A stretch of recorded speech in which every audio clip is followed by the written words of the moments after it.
ازيكم؟ عاملين ايه؟ صباح الهنا وصباح الفل وصباح الجمال. يا رب دايما تكونوا بخير. النهارده هنعمل مع بعض الميني بيتزا. يلا بينا.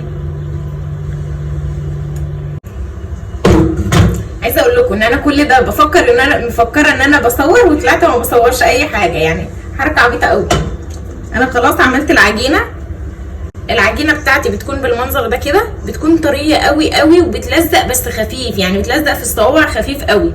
عجينه البيتزا بتكون كده. على فكره دي انا ممكن اعملها بيتزا، يعني انا ممكن اعملها ميني بيتزا وممكن اعملها بيتزا تعمل لي بيتزايه يعني وسط، اكبر من الوسط بشويه كمان. مقادير العجينه بتاعتي بقى ايه اللي انا كنت مفكره طبعا ان انا بصورها.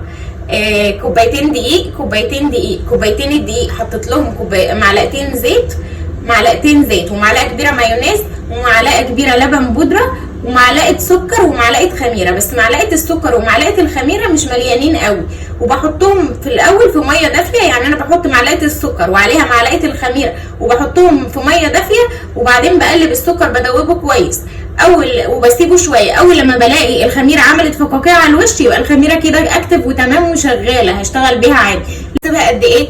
هغطيها بستريتش وهغطيها بفوطه وهسيبها نص ساعه تخمر، علشان احنا في الصيف والجو حر قوي، لكن في الشتاء ممكن تقعد ساعه تخمر. فهي انا هسيبها وبعدين بقى نتقابل لما تخمر. خلاص العجينه بتاعتي خمرت وحجمها اتضاعف اهي.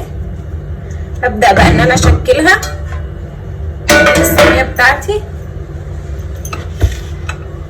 وهجيب بقى الحاجات اللي هحطها على الميني بيتزا. الحاجات دي اختياري طبعا زي ما انتوا عايزين.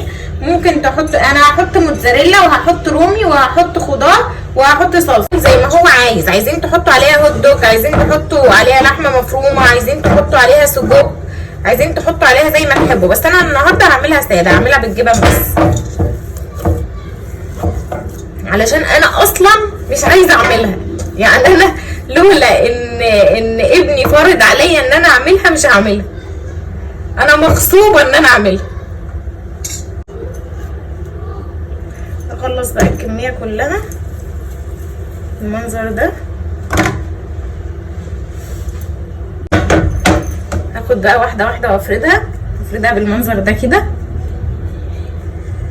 هحاول ان انا اخلي الطروف سميكه شويه عن جوه، يعني جوه اخليه رقيق شويه واخلي الطروف هي اللي سميكه. احط بقى الصلصه.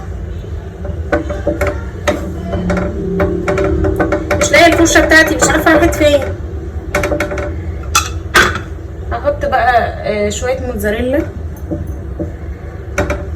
كده، وبعدين هحط الخضار